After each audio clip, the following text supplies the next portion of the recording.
Assalamualaikum warahmatullahi wabarakatuh. Selamat pagi anak-anak semuanya. Bagaimana kabarnya kalian di rumah? Semoga dalam keadaan sehat walafiat dan semangat dalam belajarnya. Oke, baik, pada pertemuan kali ini kita nanti akan membahas materi yang kemarin sudah saya sampaikan, yaitu berkenaan dengan pendalaman materi berupa teknik dan media seni lukis. Oke, sebelum kita menginjak materi, maka sebaiknya kita mulai dulu pertemuan kali ini dengan bacaan basmalah. Bismillahirrahmanirrahim. Ya, kemudian berikutnya kita hari ini akan belajar tentang media dan teknik seni lukis. Nah, kalian sudah tahu bahwa yang kemarin sudah pernah kita bahas, media itu adalah sebuah alat atau bahan atau perangkat yang diperlukan untuk membuat atau untuk mempermudah seorang mengerjakan sesuatu hal. Oke, selanjutnya kita masuk kepada alat dan bahan seni lukis. Ya, jadi untuk alat dan bahan atau media yang digunakan dalam berkarya seni lukis ini memang sangatlah beragam. Ya, tergantung dari teknik yang digunakan. Maka untuk media dan teknik ini memiliki hubungan kaitan yang erat. Jadi apabila kita salah memilih bahan atau kita salah memilih alat, maka teknik yang kita gunakan pun tidak akan bagus atau hasilnya tidak akan pas. Ya, contohnya misalkan kalau kita mau melukis dengan menggunakan teknik transparan. Nah, terus kita malah menggunakan media pastel atau media cat minyak, itu tidak akan bisa kita wujudkan dengan teknik yang pas. Karena untuk yang teknik transparan itu harus kita gunakan dengan bahan cat air. Nah, sedangkan untuk cat minyak dan pastel itu kalau kita pakai kedua bahan itu akan menimbulkan teknik plakat. Jadi gambarnya pun akan tebal, tidak bisa sifatnya transparan. Ya, berikutnya ini berkaitan dengan media yang pertama, yaitu media pensil. Ya, untuk pensil ini jenisnya beragam, ya didasarkan dari kekerasan atau kehitaman karbonnya. Apabila anak beli di toko, kadang-kadang anak-anak menemui ujung pensil itu dengan kode-kode tertentu. Ada kode H, ada kode B, ada kode F, kemudian ada kode EE, dan seterusnya. Untuk pensil yang memiliki kode B, dia bersifat lunak dan memiliki tingkat kehitaman yang berbeda-beda. Kemudian sedangkan kode H ini menandakan jenis pensilnya yang bersifat keras, tipis. Ya, dimulai dari H, kemudian 2H sampai kepada 6H. Kemudian untuk yang B, mulai dari kode B, 2B, 3B sampai ke 8B. Kita lihat dulu untuk tabel pensil yang berkaitan dengan karakteristik keras sedang lunaknya sebuah pensil. Ya, yang paling keras adalah 9H. Ya, jadi semakin memiliki ukuran tingkat angka yang tinggi, maka dia akan semakin keras. Ya, sedangkan untuk nilai yang semakin kecil, maka dia akan semakin lunak. Ya, termasuk untuk yang ukuran yang B. Jadi untuk yang B, semakin nilai angkanya besar, maka dia akan semakin lunak dan semakin tebal. Sedangkan untuk pensil yang memiliki karakteristik yang tingkat sedang, dia diperoleh dari ukuran B, kemudian HB, F, H, 2H, dan 3H. Ya, selanjutnya berkenaan dengan pensil arang atau konte. Nah, jadi ini pensil arang, ini memang pensil yang sifatnya spesial karena dia memiliki tingkat kehitaman yang paling pekat. Ya, terbuat dari arang halus dan ini biasanya sulit untuk dihapus. Kalau yang pensil-pensil biasa yang sering kita jumpai di toko-toko itu memiliki tingkat kehitaman yang tidak terlalu pekat dan bisa untuk dihapus. Dan ini bisa kita lihat gambar permukaan potongan pensil. Apabila semakin nilai B-nya besar, maka diameter batang arangnya akan terlihat lebih besar. Sedangkan yang ukuran H, apabila nilai angka H-nya semakin besar, maka diameter batang arangnya semakin kecil. Ya, berikutnya adalah pensil warna. Ya, pensil warna itu memiliki dua jenis. Yang pertama berbasis air atau watercolor, dan yang berikutnya berwarna klasik atau classic color pensil. Pensil warna yang berbasis air ini dapat dicampur dengan menggunakan air, ya, sehingga ketika hasil goresan pensil yang disapukan di atas kertas kemudian dikuaskan dengan menggunakan kuas yang basah, maka akan menciptakan kesan transparan dan akuarel. Nah, ini sebisa mungkin apabila kita menggunakan pensil warna yang berbasis air, maka harus menggunakan kertas yang tebal. Contohnya adalah kertas Concord. Semakin jenis kertasnya tebal, maka akan semakin bagus dalam berkarya melukis cat air. Ya, sedangkan untuk warna yang klasik, ya, apabila kita menggoreskan di atas kertas, terus kemudian kita oleskan dengan menggunakan sapuan kuas basah, maka dia tidak bisa untuk menciptakan kesan transparan.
Dan ini contoh dari pensil watercolor.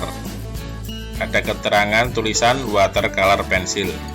Nah, biasanya kalau di dalam watercolor pensil ini, maka dia akan diberi dalam satu paket sebuah kuas. Sedangkan untuk yang pensil warna yang berkode classic color, nah, di sini ada keterangan classic color pensil.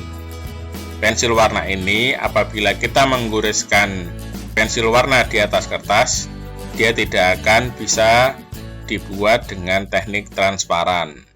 Ya, yang berikutnya adalah krayon dan oil pastel. Krayon merupakan cat yang terbuat dari lilin. Ya, sedangkan untuk oil pastel terbuat dari lilin dan minyak. Ya, yang membuat mirip adalah karena sama-sama terbuat dari lilin. Ya, namun untuk kandungan minyaknya dalam oil pastel ini membuat perbedaan keduanya semakin jelas. Ya, krayon memiliki tekstur yang keras, ya, sehingga apabila digunakan untuk mewarnai, maka akan sulit menghasilkan gambar yang sifatnya halus ya, dan meninggalkan bagian-bagian yang kecil ya, yang tidak terkena cat. Ya, sedangkan untuk yang oil pastel ya, memiliki tekstur yang lembut dan berminyak. Ya, hasil gambar yang dihasilkan pun dia lebih baik ya, lebih halus dan mudah menempel pada bidang kertas yang kita gunakan. Kemudian untuk warnanya ya, warna yang dihasilkan untuk krayon ini lebih lembut ya, sedangkan untuk warna yang dihasilkan untuk oil pastel dia karakternya lebih terang dan cerah. Maka apabila kita ingin mewarnai dengan gradasi warna, maka sebaiknya kita gunakan untuk cat oil pastel. Kita menggunakan oil pastel yang lebih mudah ya, dicampur, yang mudah dicampur dibandingkan dengan krayon ya. Sehingga untuk gambarnya pun nanti akan terlihat lebih hidup.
Ya, yang berikutnya adalah pena atau drawing pen.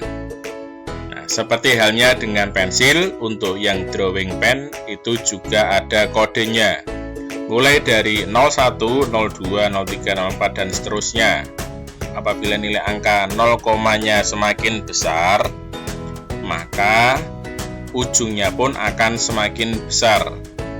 Dan sebaliknya, jika memiliki nilai ukuran 0,nya kecil, maka dia akan kecil pula ujungnya. Nah, ini akan memberikan efek tebal dan tipis. Untuk jenis drawing pen ini berbeda dengan pen-pen biasa. Untuk drawing pen dia karakternya biasanya lebih hitam dibandingkan dengan pen yang lain yang ada di pasaran. Ya, terus berikutnya berkaitan dengan spidol. Untuk menggambar, yakni secara umum itu terbagi atas dua kelompok ya, yaitu yang spidol yang berujung ramping atau menajam di bagian ujungnya ya, dengan berbagai ukuran ya. Spidol ada yang berwarna hitam, putih, perak, emas, dan ada pula yang berwarna-warni ya. Jenis tinta spidol ini ada yang terbuat dari basic air dan ada pula yang dicampur dengan menggunakan alkohol. Nah, spidol yang berkarakter dari spidol yang bercampur dengan alkohol umumnya tembus jika dipergunakan di atas kertas tipis.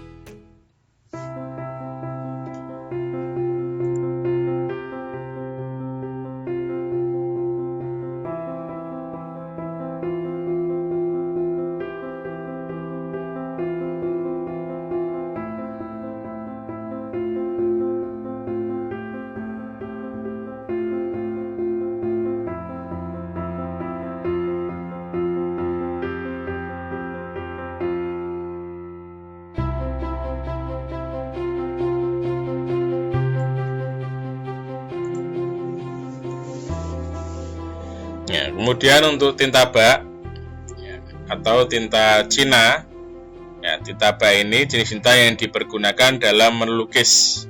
Bak ini dikenal dengan karakter warnanya yang hitam pekat ya, dan sifatnya ini tidak mudah luntur apabila terkena air ya.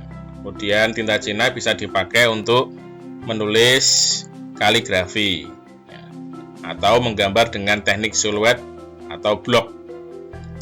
Kemudian Apabila kita akan menggunakan tinta bak, maka alat yang digunakan adalah kuas ataupun pena. Ya, berikutnya adalah cat air. Contohnya seperti ini. Ya, ini salah satu media lukis yang berbasis dengan campuran air atau jenis cat yang dapat dilarutkan atau diencerkan dengan menggunakan air. Ya, pada dasarnya ini ada dua jenis cat air yang sifatnya transparan dengan butiran warna-warna yang halus, yang kedap dan menutup atau sifatnya opak.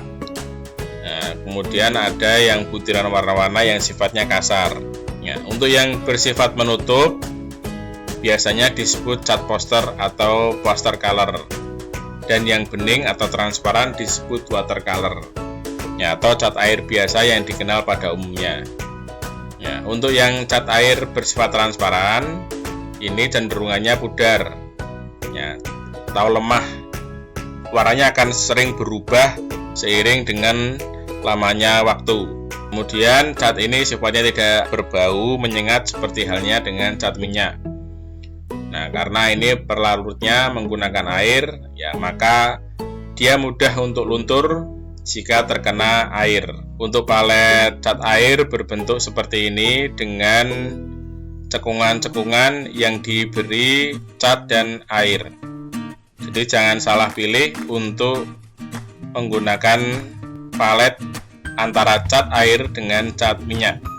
Ya, cat minyak ini adalah jenis cat yang terdiri dari partikel-partikel pigmen warna yang dicampur dengan media pengikat pigmen warna, yaitu minyak linseed stain oil. Ya, dikarenakan untuk campuran berbahan minyak, maka untuk yang cat minyak ini memberikan efek yang cemerlang, memberikan efek tekstur yang mengesankan bila diolah dengan baik. Apabila kita menggunakan cat ini, maka proses pengeringnya cukup lama. Nah, kelebihan dari cat minyak ini dibandingkan dengan jenis cat lain, ini daya tahan terhadap waktunya lebih awet. Kelemahan cat minyak ini dia baunya sangat menyengat, dan jika tidak memahami dengan baik menggunakan cat minyak ini, maka cat minyak ini pun akan menjadi retak-retak. Ya, berikutnya adalah cat akrilik. Ya, cat ini berbentuk berupa serbuk atau pasta. Kemudian untuk cat akrilik ini terbuat dari bahan campuran sintetis seperti resin dan polivinil asetat yang mudah kering. Ya, bahan ini umumnya bersifat lembut dan kaku. Kelebihan dari cat akrilik, dia cepat kering, ya, meskipun dicampur dengan air atau gel, kemudian tahan air dan bersifat mudah menutup. Media yang dapat digunakan atau diaplikasikan dari bahan cat akrilik antara lain berupa dinding atau tembok batu, kemudian kayu, kain, styrofoam, kanvas, ataupun kertas gambar. Dan kelebihan yang berikutnya, cat ini baunya tidak terlalu begitu menyengat. Berikutnya, alat yang dipakai yang pertama adalah kuas. Nah, kuas merupakan alat yang digunakan untuk mengecat atau mengkuaskan ke media lukis. Ya, pemilihan kuas ini tergantung dari goresan yang akan kita inginkan. Ya, jenis kuas yang pipih dan berujung lurus datar dipakai untuk bahan yang sifatnya cat minyak. Sedangkan untuk kuas dengan bulu berbentuk bulat dan berujung runcing ini dipakai untuk bahan cat air. Dan berikut merupakan jenis-jenis kuas yang biasa dipakai untuk melukis. Yang pertama script liner, kemudian fan, angular, filbert, flat, round, kemudian linear, dragger striper, comb, deerfoot stapler, oval, dan mop. Kemudian alat yang berikutnya yaitu pisau palet. Ya, pisau palet terbuat dari aluminium tipis. Fungsinya adalah untuk mencampur cat. Ya, selain itu, pisau palet ini juga berfungsi layaknya kuas untuk membuat efek-efek goresan pada media lukis. Ya, bentuknya atau bentuk dan ukurannya ada berbagai jenis. Ada yang runcing, ada yang lebat, ada yang bulat, ada yang lebar, dan ada yang bulat.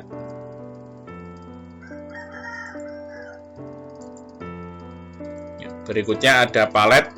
Palet merupakan media yang digunakan untuk tempat mencampur cat. Ya, media seperti cat air, palet yang dipakai adalah yang ada lengkungan tempat airnya atau ada cekungannya. Sedangkan untuk bentuk palet cat minyak berupa datar ataupun permukaannya polos.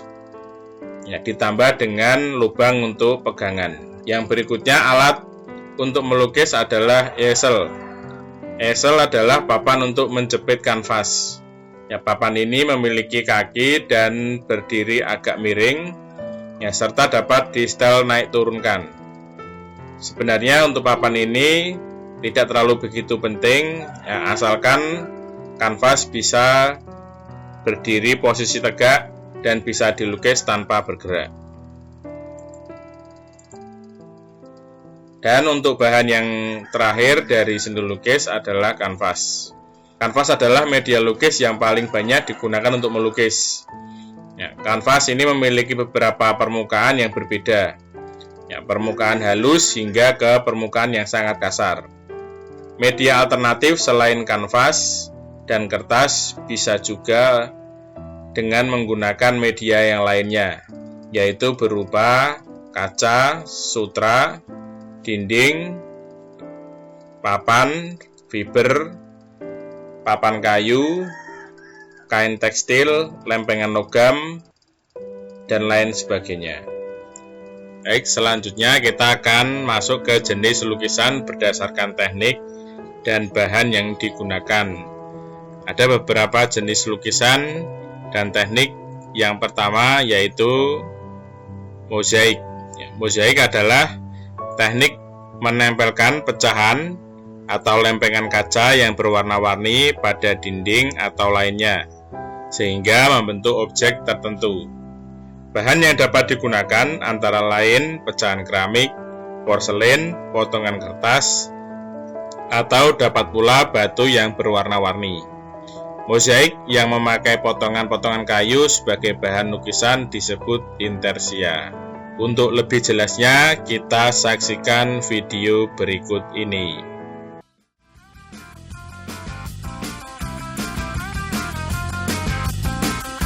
Disinilah segala proses pembuatan karya seni limbah telur dibuat. Wayang Art Duyono, galeri sekaligus bengkel seni tempat pembuatan berbagai produk furnitur dan kerajinan. Adalah Teguh Joko Duyono, sang kreator seni lukisan limbah kulit telur. Sebelum digunakan, kulit telur ini dibersihkan terlebih dahulu. Lapisan putih di dalam kulit telur juga dilepas, agar kulit telur mudah ditempel ke berbagai media. Setelah dibersihkan dan dilepas kulit arinya, kulit telur kemudian dijemur hingga benar-benar kering.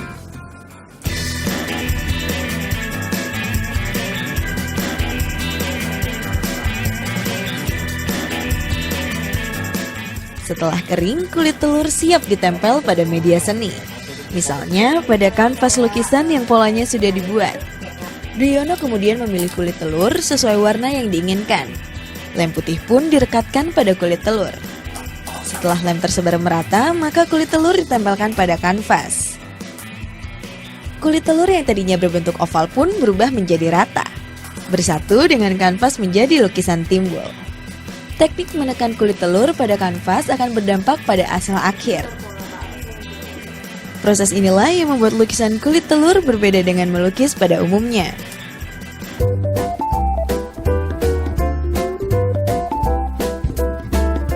Inilah hasil dari lukisan kulit telur. Gradasi warna dari kulit telur membuat lukisan menjadi sangat berbeda. Corak warna putih dari telur ayam kampung, corak hijau dari telur bebek, dan corak hitam kemerahan dari telur puyuh. Lukisan-lukisan ini dibanderol dengan harga 5 juta rupiah hingga puluhan juta rupiah.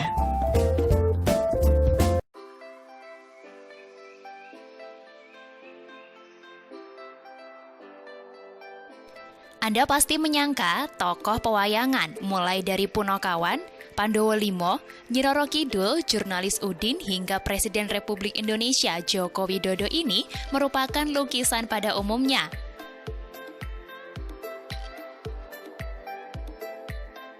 Namun, berbagai karya seni ini ternyata dibuat dengan bahan batu akik. Meski bisnis batu hias ini tak lagi bersinar, namun di tangan seorang seniman warga Kabupaten Kulon Progo, batu akik yang sudah tak terpakai ini kini disulap menjadi karya seni mozaik nan indah. Dialah Budi Santoso, warga Dusun Bangeran, Desa Bumirejo, Kecamatan Lendah, Kulon Progo, Yogyakarta. Berbagai jenis batu akik sisa produksi mulai dari pancawarna, kalsedon, jasper, bacan hingga giok yang dulu sempat merajai kontes batu akik di berbagai daerah dipotong kecil-kecil berbentuk pipi dengan alat gerinda.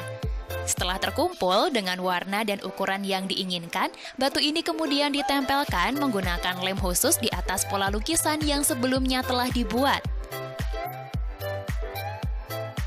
Pada proses ini, tak hanya dibutuhkan kesabaran karena harus merangkai berbagai ukuran dan warna batu, namun juga kejelian dan sentuhan seni tinggi agar menghasilkan karya yang indah dengan memadukan eksotisme warna dari masing-masing jenis batuan yang dipasang dengan pola yang telah dibuat. Usai terpasang, barulah proses finishing dengan membersihkan sisa lem dan menambahkan kilau batuan dengan cairan khusus. Kolase berbentuk lukisan sejumlah tokoh nasional seperti Presiden Jokowi, B.J. Habibie, dan Wali Kota Surabaya Tri Risma Harini yang terbuat dari potongan-potongan limbah plastik. Di tangan Ahmad Umar, warga Desa Kajen, Kecamatan Talang, Kabupaten Tegal, sampah plastik yang tidak berguna bisa dimanfaatkan menjadi karya seni pop art. Dilatar belakangi permasalahan sampah yang timbul di setiap kota, pemuda peduli lingkungan ini mulai bergerak dengan memanfaatkan limbah plastik menjadi sebuah karya seni. Ia mengumpulkan sampah plastik rumah tangga seperti bekas bungkus mie instan, kopi, dan makanan ringan lainnya. Sebelum membuat lukisan, Umar terlebih dahulu mencetak foto tokoh nasional untuk dijadikan panduan membuat sketsa. Dengan ketelitian, Ahmad Umar menggunting sampah plastik tersebut menjadi bagian kecil, seperti membuat alis mata, kelopak matang, hidung, dan bibir. Satu persatu potongan plastik tersebut lalu ditempelkan menggunakan lem sesuai sketsa yang telah dibentuk. Untuk satu kolase lukisan, ia membutuhkan waktu 3-4 hari karena harus dikerjakan dengan ketelitian dan kerapian. Satu lukisan tokoh nasional dijual Rp350.000. Selain tokoh nasional, Umar juga membuat lukisan kolase artis ibu kota dan bahkan tokoh dunia. Kolase buatannya pun sudah mulai diterima pasar. Ia pun telah menjual karya seninya ke kota-kota besar di tanah air.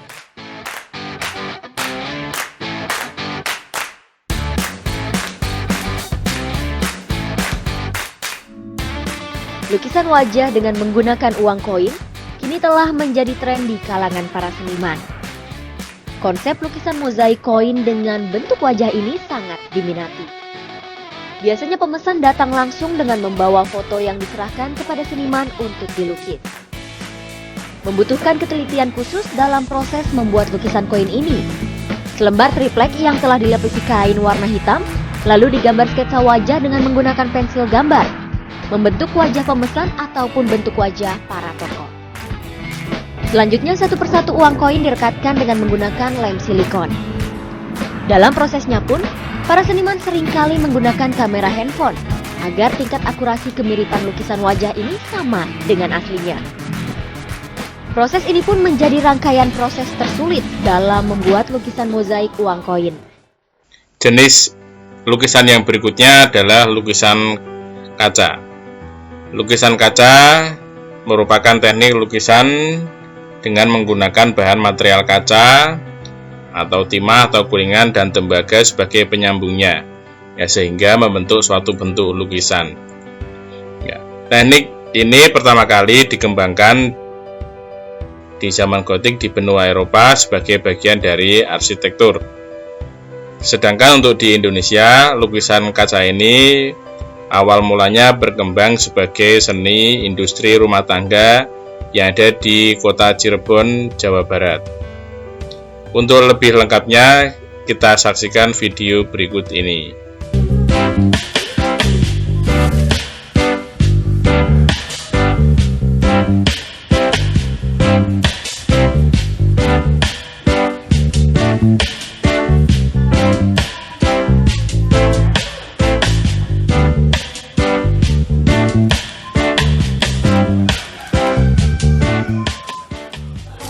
Perbedaannya antara lukisan kaca sama kanvas tuh, kalau di kanvas tuh kan tetap fokus di depan, tapi kalau misalkan lukisan kaca ini kita ngelukis di depan tapi hasilnya tuh yang di belakang gitu. Ya, efeknya lebih cantik, lebih detail, beda sama lukisan kanvas. Gitu. Iya. Itu medianya sendiri selain kaca itu apa lagi kan? Menggunakan catnya itu cat Itu media kaca menggunakan cat misi kuda terbang, ya, dengan koasnya.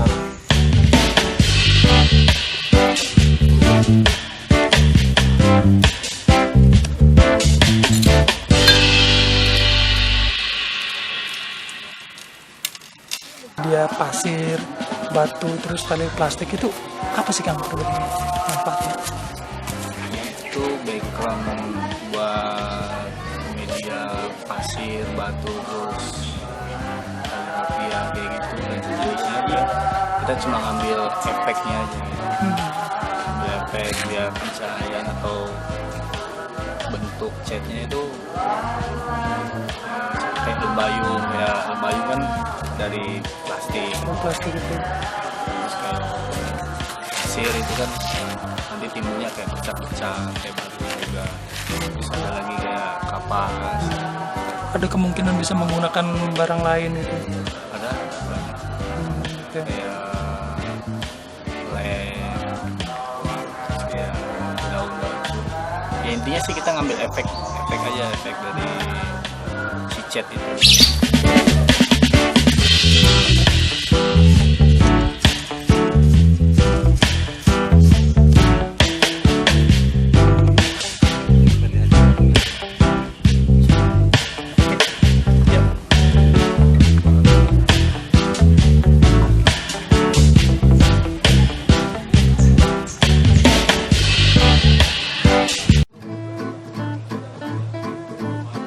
Beragam bentuk kaca patri yang diproduksi oleh Irfan Sekono ini berawal dari pesanan oleh masing-masing konsumen, baik yang membawa desain sendiri ataupun memilih desain yang tersedia.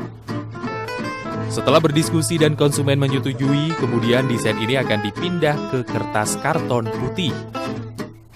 Kertas karton putih inilah yang digambar dengan desain utama sesuai dengan ukuran asli kaca patri. Setelah desain jadi, pemotongan kaca sesuai dengan warna dan ukuran dalam desain pun dilakukan. Menggunakan alat memotong kaca, para perajin secara cekatan memotong satu persatu bagian kaca patri.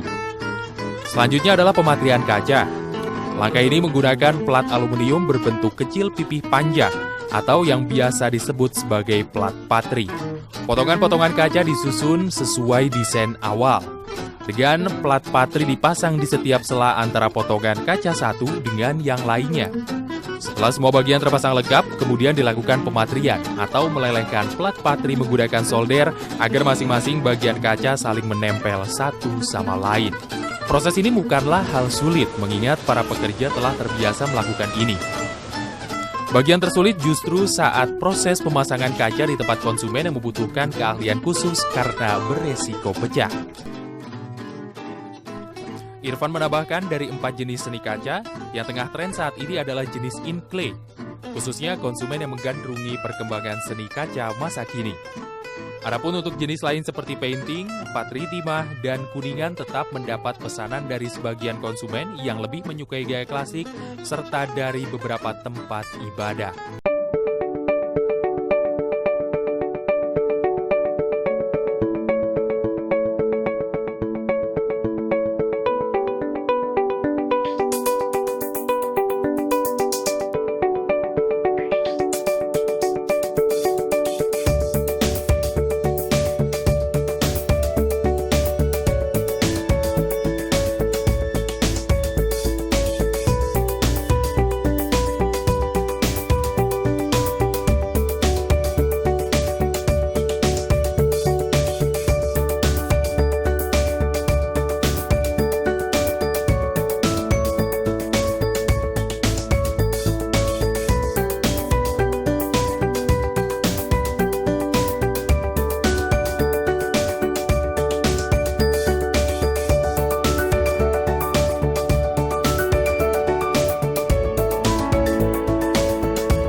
Lukisan-lukisan kaca ini semakin cantik dengan sorotan lampu LED.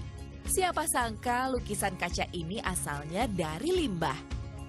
Mujahid Saufari atau Ferry, sang pembuat lukisan, menggunakan sisa potongan kaca sebagai media. Sedang alasnya adalah kayu limbah pabrik pengolahan kayu. Prosesnya, buat lubang alas pada kayu agar kaca dapat berdiri. Ukurannya harus presisi karena kaca berdiri tanpa dibantu lem. Kayu ini kemudian dipotong sesuai dengan pola alas. Selanjutnya, print gambar atau foto dalam warna hitam putih. Warna hitam putih ini memudahkan pembuatan gradasi terang gelap di atas kaca. Dengan menggunakan gerinda mini, Ferry mulai melukis kaca dengan metode grafir manual. Semakin terang gradasi gambar, titik yang ia buat semakin padat.